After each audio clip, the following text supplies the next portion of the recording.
નમસ્તે વિદ્યાર્થી મિત્રો, આપણે ધોરણ 12 રસાયણ વિજ્ઞાનમાં પહેલા ભાગમાં બીજું પ્રકરણ છે દ્રાવણો, એ પૂરું થયું. હવે આપણે પહેલા ભાગમાં છઠ્ઠા પ્રકરણ ઉપર જઈ રહ્યા છીએ. છઠ્ઠા પ્રકરણના કેટલાક મુદ્દાઓ છે તે તમે ભૂતકાળમાં એટલે 9મા 10મામાં થોડું ભણેલા છો અને એનું હવે આપણે વધારે ઊંડાણપૂર્વક અભ્યાસ કરવાનો છે. એટલે આપણે આ વિડીયો માધ્યમ દ્વારા અત્યારે આ પસંદ કરેલું થોડીક તમે માહિતી છે અને પછી આગળ આપણે ફોલોઅપ કરી શકીએ. એટલે આ છઠ્ઠા પ્રકરણની પસંદગી કરી છે આપણે. હવે છઠ્ઠું પ્રકરણ ચેપ્ટર જે છે પહેલા ભાગમાં એ તત્વોના અલગીકરણના સામાન્ય સિદ્ધાંત. તત્વોના અલગીકરણ એટલે તત્વો છે એ પૃથ્વીના પોટાળમાંથી આપણને જુદા જુદા તત્વો મળે છે, પણ એ કોઈ શુદ્ધ સ્વરૂપે હોતું નથી. જુદા જુદા પૃથ્વીના પેટાળમાં જુદા જુદા દેશોમાં જુદા જુદા ભાગની અંદર જુદી જુદી ધાતુઓનું સંયોજન મળે છે. કોઈ શુદ્ધ સ્વરૂપે ધાતુ મળતી હોતી નથી. કોઈ દરેક જુદા જુદા પ્રદેશમાં, કોઈ પ્રદેશમાં તાંબુ મળે, કોઈ પ્રદેશમાં લોખંડની ધાતુ કાચી ધાતુ મળે, કોઈ પ્રદેશની અંદર એલ્યુમિનિયમની મળે. તો આમ પૃથ્વીના પોપડામાં જુદી જુદી જગ્યાએ જુદી જુદી ધાતુઓ છે એ સંયોજિત સ્વરૂપે મળતી હોય છે. પુસ્તકમાં તમે જોશો તો શરૂઆતના જે 4 ભાગ પાના આપેલા છે એ પ્રસ્તાવના આપી છે. એ ખાલી જાણકારી માટે છે કે પૃથ્વીના પોપડામાં જુદા જુદા જગ્યાએ કઈ કઈ ધાતુના સંયોજનો મળે છે. પછી મૌર્ય યુગ છે એના વિશે માહિતી આપી છે. કેવી ધાતુઓ છે એ અગત્યની ધાતુ છે. તમને એ પૂછી શકે, તમે ટેક્સ્ટબુકમાં વાંચશો તો અમુક 7 ધાતુઓ છે એ અગત્યનું ધાતુ તરીકે સ્વીકારેલી છે. એ 7 ધાતુઓમાં સોનું, તાંબુ, ચાંદી, સીસુ, કલાઈ, લોખંડ અને પારો, આ 7 ધાતુઓ છે એને મુખ્ય ધાતુ તરીકે સ્વીકારેલી છે. તો તમને ઓબ્જેક્ટિવમાં અથવા તો એકાદ માર્ક્સમાં પ્રશ્નમાં પૂછી શકે કે ભાઈ 7 ધાતુ અથવા તો કઈ 7 ધાતુ અગત્યની ધાતુ છે. તમે સંજ્ઞામાં લખો તો પણ ચાલે. તો સોનું, તાંબુ, ચાંદી, સીસુ, કલાઈ એસએન, બરોબર, લોખંડ અને પારો એટલે મર્ક્યુરી, આ 7 ધાતુ છે એ મુખ્ય અગત્યની ધાતુ છે. એટલે તમે ટેક્સ્ટબુકમાં વાંચશો તો પણ તમને આ 7 ધાતુ વિશે માહિતી મળશે. હવે આ ધાતુ છે એને અલગ કરવા માટે અમુક શબ્દો છે, એ શબ્દો વિશેની માહિતી છે એ આપણે જરૂરી છે.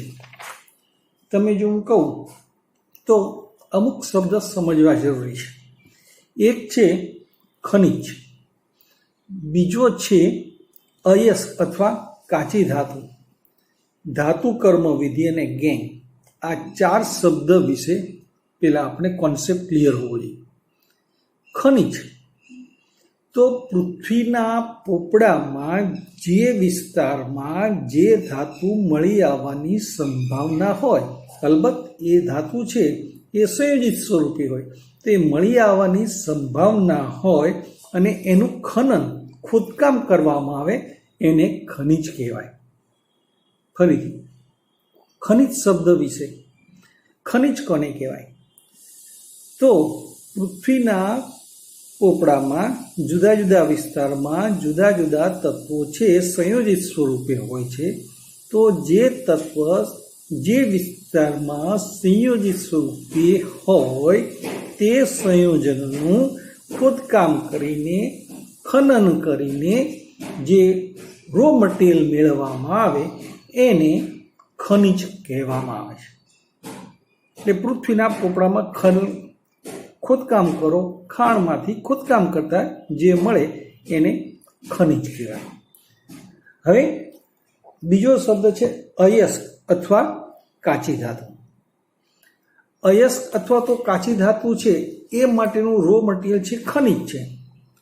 તો જે આપણને ખનિજ પૃથ્વીના પોપડામાંથી ખનન કર્યું, ખોદકામ કર્યું અને જે ખનિજ મળી, એ ખનિજ છે એમાંથી અમુક નકામા તત્વો છે, પાણીમાં દ્રાવ્ય હોય એવા તત્વો છે, એ બધા દૂર કરીને જે તત્વ મેળવવું હોય તેની સાંદ્રતા વધારે હોય, તેનું સંયોજન છે વધારે પ્રમાણમાં મળી શકે તે તરફ લઈ જવાની જે પદ્ધતિ છે એને અયસ્ક અથવા તો કાચી ધાતુ કહે છે.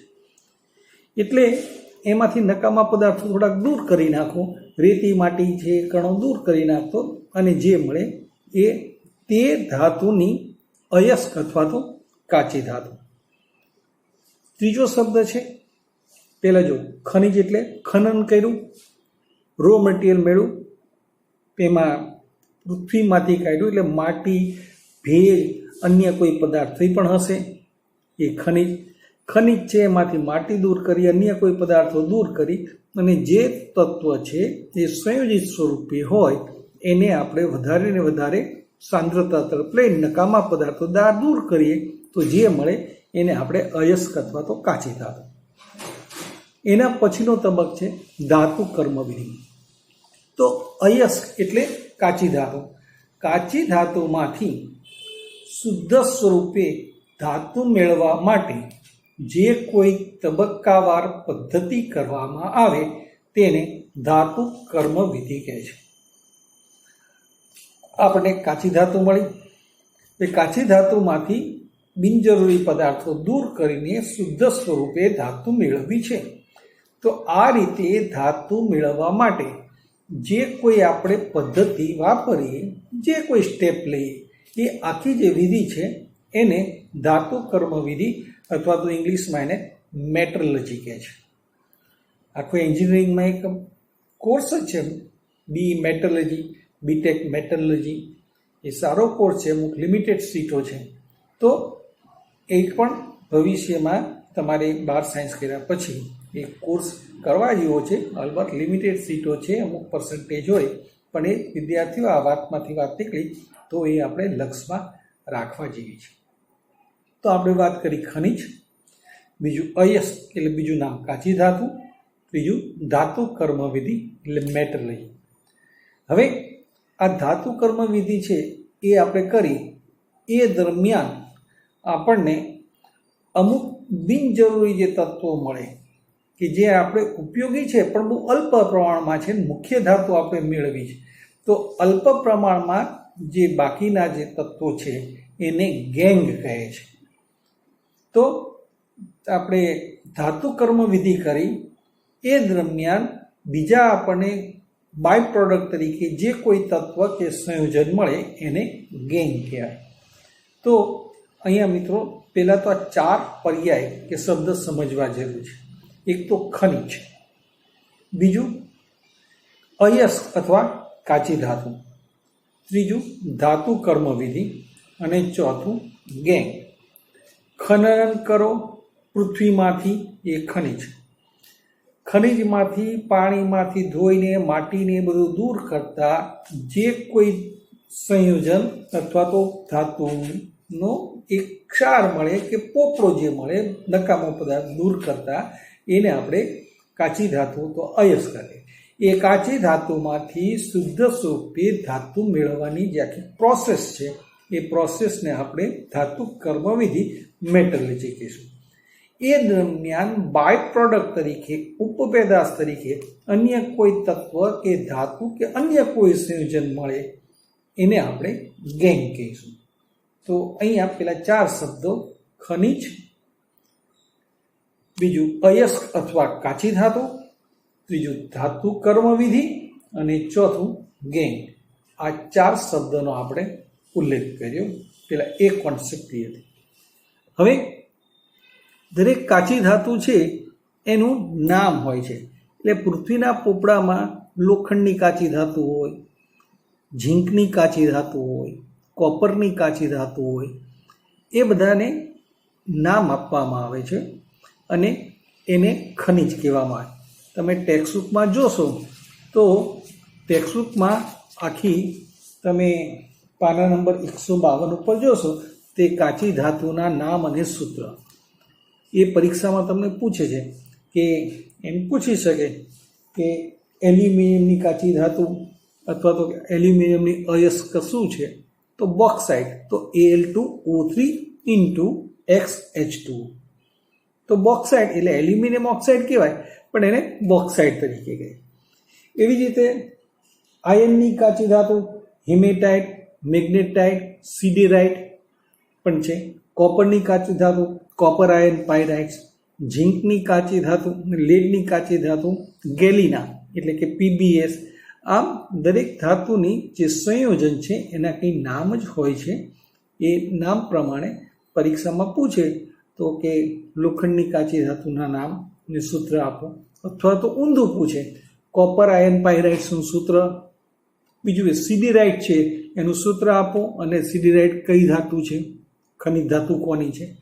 તો એકાદા માર્ક્સમાં MCQની અંદર એ કોષ્ટકમાંથી પૂછે છે, એટલે એ કોષ્ટક છે એ આપણે કરવું જરૂરી છે. તમને ટેક્સ્ટબુકમાં એ આખું કોષ્ટક આપેલું છે. એ કઈ ધાતુ મળે છે, એનું ખનિજનું નામ અને ત્રીજા તબક્કામાં એનું સૂત્ર છે. એ વિદ્યાર્થી મિત્રો ટેક્સ્ટમાં છે, તમે જોઈ લેજો અને એ યાદ રાખવું જરૂરી છે. તો આટલી વાત આપણે કરી. હવે આ કાચી ધાતુ છે એમાંથી શુદ્ધ સ્વરૂપે ધાતુ મેળવવી છે. તો શુદ્ધ સ્વરૂપે ધાતુ મેળવવા માટે હવે આપણે જે પ્રોસેસ ચાલુ કરી એને ધાતુ કર્મવિધિ એટલે કે મેટ્રોલોજી કહે છે. તો એના અમુક તબક્કા છે. એ તબક્કામાં તમે જોશો તો પહેલો અયસ્કનું કાચી ધાતુનું સંકેન્દ્રણ એટલે એની સાંદ્રતા વધારતે જાઓ, નકામું પદાર્થ દૂર કરતા જાઓ અને જે જરૂરી ધાતુ છે એ તરફ આપણે જઈએ એને સંકેન્દ્રણ કહે. સંકેન્દ્રણ પછીનો જે તબક્કો છે એ અયસ્કમાંથી એટલે કાચી ધાતુમાંથી જે આપણે તત્વ જોઈએ છે એનું અલગીકરણ કરવાનું. એટલે કાચી ધાતુ છે એનું પહેલાં સંકેન્દ્રણ કરો. સંકેન્દ્રણ કર્યા પછી જે ધાતુ આપણે મેળવવી છે બરાબર એને અલગ કરવાનું છે, અને અલગ કર્યા પછી જે ધાતુ આપણે મળે એનું વધારે પ્યોરિફિકેશન માટે શુદ્ધિકરણ. ખનિજ મેળવ્યું, ખનિજમાંથી કાચી ધાતુ મળી, કાચી ધાતુ છે એનું આપણે સંકેન્દ્રણ કર્યું. સંકેન્દ્રણ કરી જે રો મટીરિયલ છે એમાં જે મુખ્ય ધાતુ છે એની સાંદ્રતા વધારે કરતા જઈ એને અયસ્કનું સંકેન્દ્રણ કહે. એટલે નકામો પદાર્થ દૂર કરી તો જરૂરી પદાર્થો રહે એને સંકેન્દ્રણ કહેવાય. એ સંકેન્દ્રણ કર્યા પછી જે આપણને ધાતુ મેળવવાની હોય એને છૂટી પાડી અને જે મળે છે ધાતુ એ 100% પ્યોર નથી હોતી, એટલે એ મળતી ધાતુ છે એને શુદ્ધ કરો અને આ રીતે આપણને શુદ્ધતા તરફની ધાતુ મળે છે. હવે એક તમને વાત કરું તો લોખંડ છે એ ચુંબક પ્રત્યે આકર્ષાય છે. તો લોખંડની જે કાચી ધાતુ છે તો લોખંડની કાચી ધાતુ છે એ ચુંબકીય પદ્ધતિથી પહેલાં અલગ કરવામાં આવે.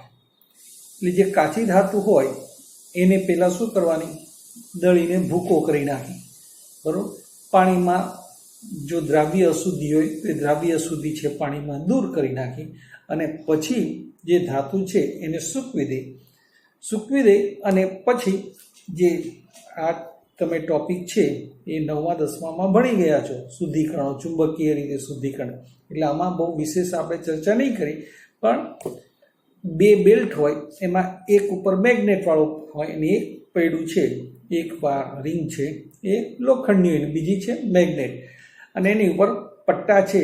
એ પટ્ટા ઉપર લોખંડની કાચી ધાતુ છે એનો ભૂક્કાને આપણે ધીરે ધીરે પડવા દઈએ તો પટ્ટા ઉપરથી શું થશે, એ કાચી ધાતુ પસાર થશે તો પેલો મેગ્નેટ જે વાળો જે બેલ્ટ છે કે જે આ રોલર, ચુંબકીય રોલર હશે તો લોખંડ છે તેના તરફ આકર્ષાશે અને જે લોખંડ સિવાયની જે કાચી ધાતુ હશે અથવા તો જે મટીરિયલ આકર્ષાશે નહીં લોખંડ તરફ એ છૂટું પડશે.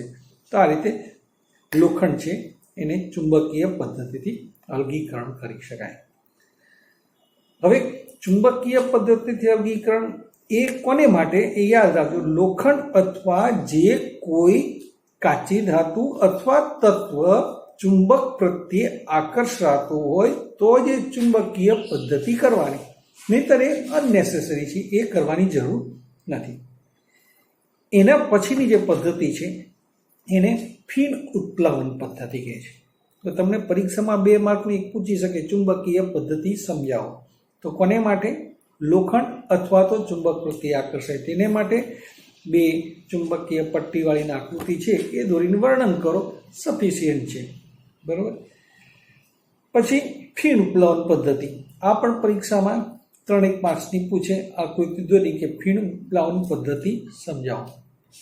તો આ પદ્ધતિ ક્યારે કરવાની? પહેલા તો જે કાચી ધાતુ સલ્ફાઇડ યુક્ત હોય તો ફીણ વિધિ કરવાની. ફરીથી, ફીણ વિધિ ક્યારે કરવાની? કાચી ધાતુ સલ્ફાઇડ યુક્ત હોય તો ફીણ વિધિ કરવાની. તો આ સલ્ફાઇડ યુક્ત કાચી ધાતુનું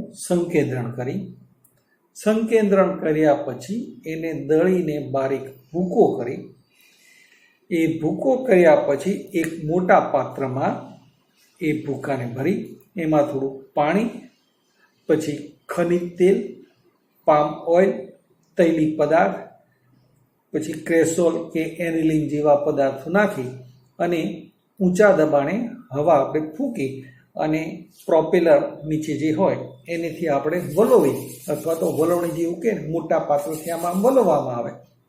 તો એ કાચી ધાતુ છે એ વલોવાશે, એટલે જે કાચી ધાતુ હલકી હશે તો એ બારીક રજકણો છે એના ફીણ રચશે અને ફીણ ઉત્પન્ન થશે. ફીણની સાથે આ કાચી ધાતુ જે આપણે છે એના રજકણો ચોંટી જશે. તો આ રીતે ફીણ ઉત્પન્ન કરવાની પદ્ધતિને ફીણ વિધિ. ફરીથી, સલ્ફાઇડ કાચી ધાતુ દળીને બારીક ભૂકો કર્યો, બારીક ભૂકો કર્યા પછી એને પાણીમાં દ્રાવ્ય કરો, એટલે દ્રાવ્ય અશુદ્ધિઓ એ દૂર થશે. પછી જે કાચી ધાતુ છે એને સૂકવી દો. સૂકવી નાખ્યા પછી ફરીથી મોટા પાત્રમાં લ્યો, મોટા પાત્રમાં પાણીની અંદર તૈલી પદાર્થ છે એમાં પાઇનોલ, તમે ફેટી એસિડ કે ઝેનથેટ બધે એવા પદાર્થો નાખો. તો આ નાખવાથી શું થશે? એમાં ફીણ ઉત્પન્ન થશે અને ફીણ છે લાંબો સમય ટકી રહે, એટલે એ ટકી રહે એ માટે અંદર સ્થાયિકો ઉમેરવામાં આવે છે, એ ક્રેસોલ કે એનિલિન તરીકે. તો તમને ફીણ વિધિમાં પૂછે કે પાઇન ઓઇલ કે ફેટી એસિડ કે ઝેનથેટ ઓઇલ, અરે કંઈ ન હોય તો છેવટે તેલ, સિંગ તેલ કે કોઈ બી તૈલી પદાર્થ નાખી દે અને પછી વલોવશો એટલે ફીણ ઉત્પન્ન થશે. આ ફીણ છે ટકી રહેવા જોઈએ. તો ટકી રહેવા માટે સ્થાયિકો ઉમેરવામાં આવે. તો સ્થાયિકો તરીકે એનિલિન કે ક્રેસોલ ઉમેરવામાં આવે, એટલે ફીણ છે લાંબો સમય ટકી રહે.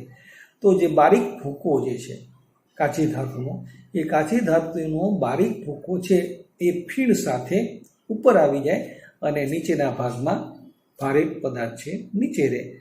એ ફીણ છે એને થોડી વાર રાખી મૂકવાના અને ઉપરથી એ ફીણ છે એ દૂર કરી નાખી ને હવામાં ખુલ્લું રાખી, તો પછી એ ફીણ દૂર થશે અને કાચી ધાતુ છે ઓર સાંદ્રતા વધશે અને બાકીનો દ્રાવ્ય અશુદ્ધિ દૂર થશે, ભારે કચરો દૂર થશે, ફીણ સાથે નહીં ચોંટ્યો હોય એ કચરો દૂર થશે. એટલે જે કાચી ધાતુ છે એનું સંકેન્દ્રણ તબક્કાવાર શું થયું? આગળ ગયું. અને એના પછી નિક્ષાલન કરવાનું. તો નિક્ષાલન માટે પદ્ધતિની હવે વાત કરી. એટલે પેલા ચુંબકીય પદ્ધતિની વાત થઈ, બીજી વાત થઈ ફીણ વિધિની વાત થઈ, હવે ત્રીજી વાત છે નિક્ષાલન. તો નિક્ષાલન એટલે શું? તો આપણી પાસે ફીણ વિધિથી કે ચુંબકીય પદ્ધતિથી કે કોઈ પણ પદ્ધતિથી જે કાચી ધાતુ છે એનું સાંદ્રણ વધતું ગયું, તો એ કાચી ધાતુ છે એ જો કોઈ દ્રાવકમાં દ્રાવ્ય થતી હોય અને એ દ્રાવક આપણે જાણતા હોય તો એમાંથી ધાતુ મેળવવાની પદ્ધતિને નિક્ષાલન પદ્ધતિ કહે છે. દોસ્તો, પહેલા કોન્સેપ્ટ ક્લિયર કરો. નિક્ષાલન ક્યારે કરવાનું? કાચી ધાતુ છે એનું સંકેન્દ્રણ કર્યા પછી જો કાચી ધાતુ કોઈ પણ દ્રાવકમાં દ્રાવ્ય હોય અને એ દ્રાવક આપણને ખબર હોય તો એ કાચી ધાતુને દ્રાવકમાં દ્રાવ્ય કર્યા પછી એમાંથી ધાતુ અથવા તો જોઈતું તત્વ મેળવવા માટે જે પ્રોસેસ કરવામાં આવે એને નિક્ષાલન કહેવાય. નિક્ષાલન દ્રાવણ બનાવો ત્યારે જ થાય. હવે એ માટે એલ્યુમિનિયમની કાચી ધાતુ છે એ બોક્સાઇટ છે. તો બોક્સાઇટ છે એનું સૂત્ર Al2O3 XH2O છે. હવે આ બોક્સાઇટ છે એ સોડિયમ હાઇડ્રોક્સાઇડમાં દ્રાવ્ય છે. NaOH જલીય દ્રાવણમાં દ્રાવ્ય છે. હવે આ બોક્સાઇટ છે એમાં SiO2, PiO2 એટલે સિલિકોન ડાયોક્સાઇડ, ટિટેનિયમ ઓક્સાઇડ એવી અશુદ્ધિ હોય છે. તો આ અશુદ્ધિ દૂર કરવાની છે. તો બોક્સાઇટને દળીને બારીક ભૂકો કરી આ બારીક ભૂકાને NaOHના સાંદ્ર દ્રાવણમાં આપણે લઈએ અને પછી ઊંચા દબાણે આપણે હવા ફૂંકવામાં આવે. ઊંચું દબાણ ખાસું રાખવામાં આવે છે એટલે વલોવાય અને તાપમાન પણ ઊંચું રાખવામાં આવે છે. તો આ ટિટેનિયમ SiO2 TiO2 જેવી દ્રાવ્ય સુધી દૂર થાય ને સોડિયમ હાઇડ્રોક્સાઇડમાં બોક્સાઇટ દ્રાવ્ય થઈ જાય ને જે સંયોજન બને છે એને સોડિયમ એલ્યુમિનેટ કહે છે. એનું સમીકરણ તમને ટેક્સ્ટમાં આપેલું છે. એલ્યુમિનિયમ ઓક્સાઇડ Al2O3 છે એને આપણે શું કરી NaOHમાં દ્રાવ્ય કરી તો સોડિયમ એલ્યુમિનેટ મળે છે. હવે આ સોડિયમ એલ્યુમિનેટ છે એ જલીય દ્રાવણ છે. સોડિયમનો ક્ષાર છે એટલે જલીય દ્રાવણ છે. આ જે દ્રાવણ છે એમાંથી કાર્બન ડાયોક્સાઇડ પસાર કરીએ તો કાર્બન ડાયોક્સાઇડ પસાર કરશું તો સોડિયમ છે સોડિયમ બાયકાર્બોનેટ સ્વરૂપે દ્રાવ્ય થઈ જશે ને પાછું બોક્સાઇટ છે Al2O3 XH2O આપણને મળશે. એટલે દ્રાવણ બન્યું, સોડિયમનો ક્ષાર બન્યો. સોડિયમનો ક્ષાર છે એમાં CO2 પસાર કર્યું એટલે સોડિયમનો ક્ષાર છે એ પાછો જલદ્રાવ્ય થઈ ગયો અને બોક્સાઇટ છે પાછું શુદ્ધ સ્વરૂપે આપણને મળી ગયું.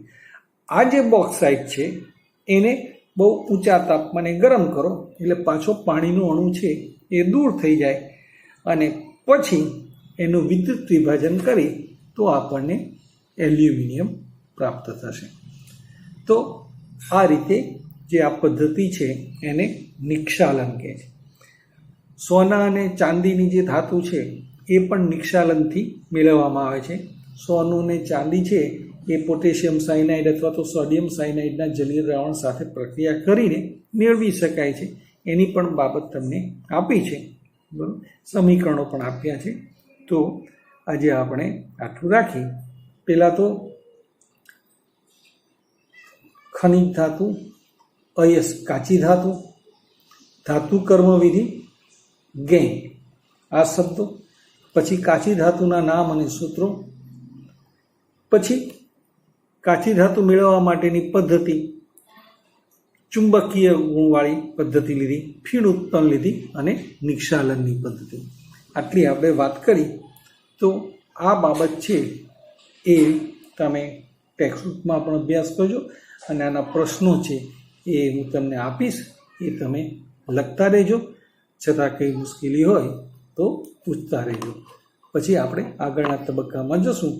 અલબત્ત આ સહેલો પાઠ છે, થોડું તમે આગળના ધોરણમાં ભણેલા છો એટલે આ છે એ આપણે થોડા ઝડપથી જઈ શકશું અને આ પરિસ્થિતિની અંદર આ ચેપ્ટર પણ આપણે ઝડપથી પૂરું થઈ શકે એટલે એક ભાગ છે એ તમારે બર્ડન થોડો ઓછો થાય એટલે આપણે આ ચેપ્ટર ઉપર જઈ રહ્યા છીએ. ઓકે, આવજો મિત્રો, તબિયત સાચવજો. પ્રશ્નો જે આપેલા છે એના લખવાના છે ભાઈ. ચાલો, ઓકે.